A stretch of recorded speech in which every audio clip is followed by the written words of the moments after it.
નમસ્કાર દોસ્તો, સુપરફાસ્ટ ગુજરાત સમાચારમાં તમારું સ્વાગત છે। દેશ, દુનિયા અને ગુજરાતના તાજા, મોટા અને સૌથી મહત્ત્વના સમાચાર જાણીએ તે પહેલાં ચેનલમાં નવા હોય તો ચેનલને સબસ્ક્રાઈબ અને લાઈક કરી દેજો। નમસ્કાર મિત્રો, ફટાફટ સમાચારની વાત કરીએ તો રાજ્યમાં ફરી એકવાર વરસાદને લઈને આગાહી સામે આવતા ખેડૂતોને ચિંતામાં વધારો થયો છે। વાત જાણે એમ છે કે હવામાન નિષ્ણાત અંબાલાલ પટેલે ફરી રાજ્યમાં કડાકા ભડાકા સાથે વરસાદની આગાહી કરી છે। અંબાલાલ પટેલે આગાહી કરતાં કહ્યું છે કે નાતાલ સુધીમાં હવામાનમાં મોટા ફેરફાર આવશે।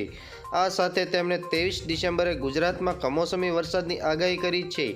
આ તરફ 23 ડિસેમ્બર બાદ ઉત્તર ભારતમાં કમોસમી વરસાદ થશે। આગાહી મુજબ ડિસેમ્બરના અંતમાં કાતિલ ઠંડીનો દોર શરૂ થશે। આ વર્ષે ફેબ્રુઆરી સુધી ઠંડીનો માર રહેશે। ફટાફટ બીજા સમાચારની વાત કરીએ તો તાજેતરમાં 3 રાજ્યોમાં યોજાયેલી વિધાનસભાની ચૂંટણી આમ આદમી પાર્ટીને નોટા કરતાં પણ મત ઓછા મળ્યા છે। આ લોકસભાની ચૂંટણીની તૈયારીઓ શરૂ કરવાની જ હતી ત્યારે ગુજરાતમાંથી પણ પાર્ટી માટે ખરાબ સમાચાર સામે આવ્યા છે।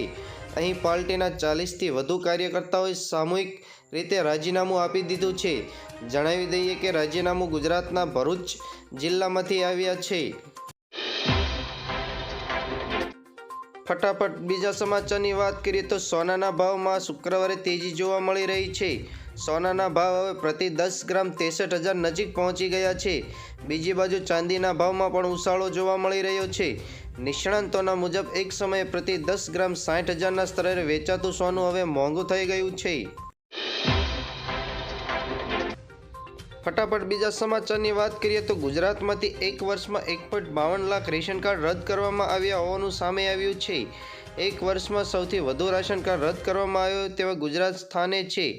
આ અંતરે અન્ન પુરવઠા વિભાગ પાસેથી પ્રાપ્ત માહિતી અનુસાર ગુજરાતમાંથી 2021માં 2,19,151 અને 2022માં 1,52,603 એમ 2 વર્ષમાં કુલ 3,71,754 રાશન કાર્ડ થયેલા છે। નિયમન અનુસાર જો કોઈ ધારક પાસેથી આવક, ખોટી માહિતી જેવા કારણોસર રાશન કાર્ડ રદ કરવામાં આવતું હોય છે। ફટાફટ બીજા સમાચારની વાત કરીએ તો અમરેલી યાર્ડમાં લોકવન ઘઉં અને ટુકડા ઘઉંની હરાજી કરવામાં આવી હતી। લોકવન ઘઉંના ભાવ 475 રૂપિયા લઈને 600 રૂપિયા બોલાયો હતો, ત્યારે ટુકડા ઘઉંનો ભાવ 405 રૂપિયા લઈને 600 રૂપિયા નોંધાયો હતો। માર્કેટિંગ યાર્ડમાં 520 ક્વિન્ટલ ઘઉંની આવક થઈ હતી। અમરેલી યાર્ડમાં સફેદ તલ અને કાળા તલની હરાજી કરવામાં આવી હતી।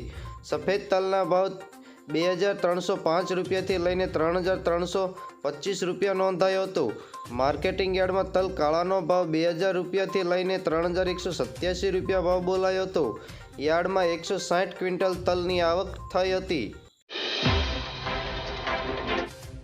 ફટાફટ બીજા સમાચારની વાત કરીએ તો સુરતમાં ડાયમંડ બુરુજ અને એરપોર્ટના નવા ટર્મિનલના લોકાર્પણ માટે લઈને વડાપ્રધાન નરેન્દ્ર મોદી 17મીએ આવી રહ્યા છે ગુજરાતમાં, ત્યારે તેમની સુરક્ષા વ્યવસ્થામાં કોઈ કચાશ ન રહી જાય તે માટે પોલીસ દ્વારા પ્રધાનમંત્રીની સુરક્ષામાં 3,000 પોલીસ કર્મચારીઓ, 1,800 હોમગાર્ડ, 550 TRB જવાનોને તૈનાત રહેશે। પ્રધાનમંત્રી સુરતના આગમન લઈને શહેરના પોલીસનો લોખંડી બંદોબસ્ત ગોઠવવામાં આવ્યો છે। ફટાફટ બીજા સમાચારની વાત કરીએ તો IPS ઓફિસર હસમુખ પટેલે પોસ્ટ કરતાં લખ્યું હતું કે લાઉડસ્પીકરને લઈને ફરિયાદ હોય તો તમે 100 નંબર ઉપર રજૂઆત કરી શકો છો। જોકે આગામી સમયમાં શાળા અને કોલેજની પરીક્ષા નજીક હોય મોડી રાત્રે સમય સુધી લાઉડસ્પીકર વગાડવું ગુનો છે। લાઉડસ્પીકર રાત્રે 10થી સવારે 6 સુધી વગાડી શકાય નહીં। સવારે 6થી રાત્રે 10 સુધી લાઉડસ્પીકર અવાજની મર્યાદા જ વગાડી શકાય। નિયમ ભંગ થતો હોય તો તમે રજૂઆત કરી શકો છો। ફટાફટ બીજા સમાચારની વાત કરીએ તો ગુજકેટની પરીક્ષામાં તારીખમાં ફેરફાર કરવાનો નિર્ણય લેવામાં આવ્યો છે। નવા ટાઈમ ટેબલ મુજબ બીજી એપ્રિલને બદલે 31મી માર્ચમાં ગુજકેટની પરીક્ષા લેવાશે। જૂની તારીખ જે ગુજકેટની પરીક્ષા જાહેર કરવામાં આવી હતી તે દરમિયાન CBSEની પરીક્ષા હોવાના કારણે પરીક્ષાની તારીખમાં ફેરફાર કરવામાં આવી રહ્યો છે। ફટાફટ બીજા સમાચારની વાત કરીએ તો 1 રૂપિયાની નોટિસ આપનાર અધિકારીની બદલી કરવામાં આવી છે। મહિલા કર્મચારીની 100 કિમી દૂર બદલી કરાઈ છે। તેમાં અમરેલીના કુકાવાવ ખેડૂતને 1 રૂપિયાની નોટિસ આપી હતી, માત્ર 1 રૂપિયા માટે ખેડૂતને કોર્ટ ખસેડી ગઈ હતી।